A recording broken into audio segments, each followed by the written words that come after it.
Release, stretch, and activate is a formula that can be used with pretty much any body part that is giving you trouble. It's also a good way to stay proactive and avoid those nagging and overuse injuries while taking care of your body.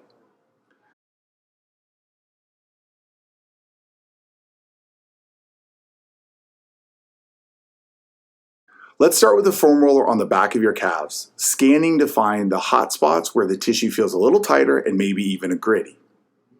We're going to use self-myofascial release to try and smooth that muscle tissue out and get it to release.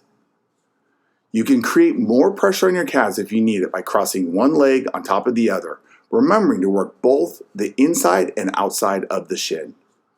Make sure to perform this on both legs.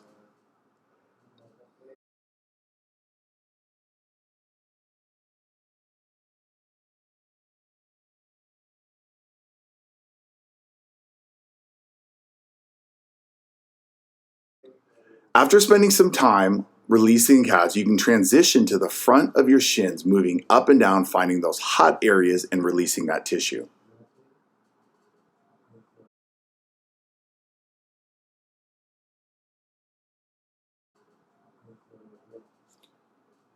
As a bonus, to get a little more focused release, we can use a lacrosse ball on both the inside and the outside of the shin bone. What you're going to notice is you're really able to identify those trouble spots, and we call this technique a smash.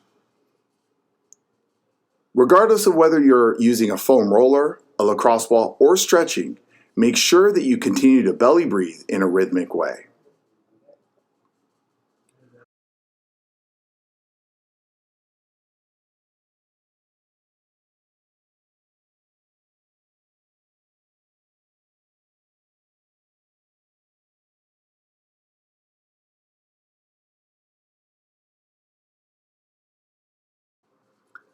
The first stretch we're going to do is for the front side of your shins, increasing plantar flexion.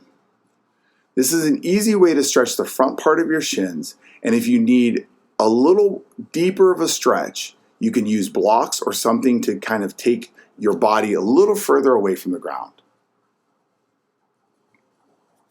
After stretching the front of your shins, we're going to transition into a variation of the runner stretch, which is typically used for hip flexors.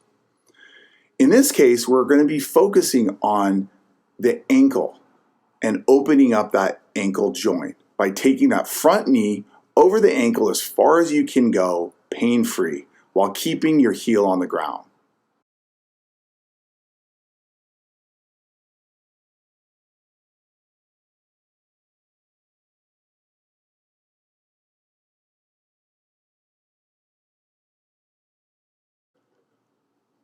Next, we're going to do two different stretches against the wall. The first one is where the front leg stays straight as you lean into the wall, and the second one allows for that front leg to slightly bend.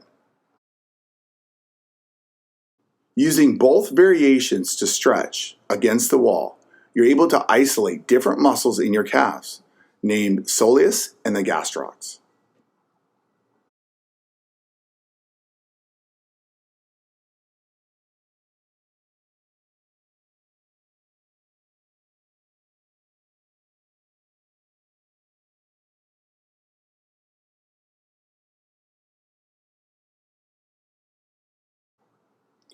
Here's a bonus that can be done while you're sitting down, maybe watching TV at night, or as you're winding down.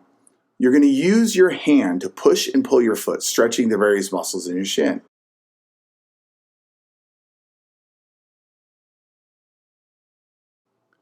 For the activating exercises, we will start with the calf raises. Ideally, this would be done on a curb, a stair, or a slant board where your heel is off the ground, but if you don't have any of those, it's fine. It can be done just simply on the floor. The primary focus is going to be on the lowering component of the movement, otherwise known as the eccentric part. Raise your heels.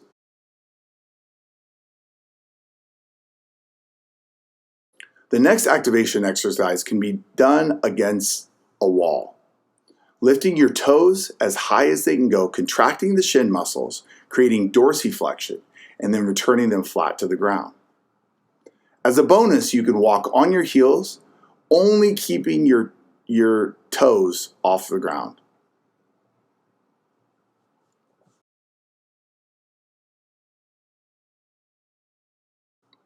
Along with working and activating the muscles in the shin, we also want to make sure we activate the foot muscles in your arch.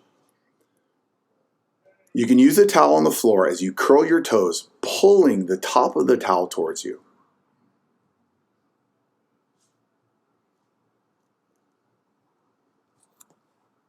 Lastly, the final exercise will be a single leg reach and touch.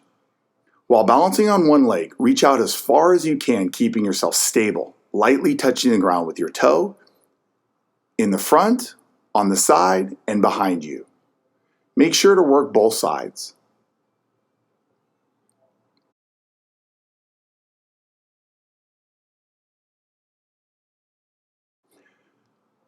As a final bonus activation, if you have access to a band, you can use it to pull or push against the resistance. In this example, we are pulling our toes towards our chest while letting it lengthen and stretch as it releases and the foot relaxes going straight.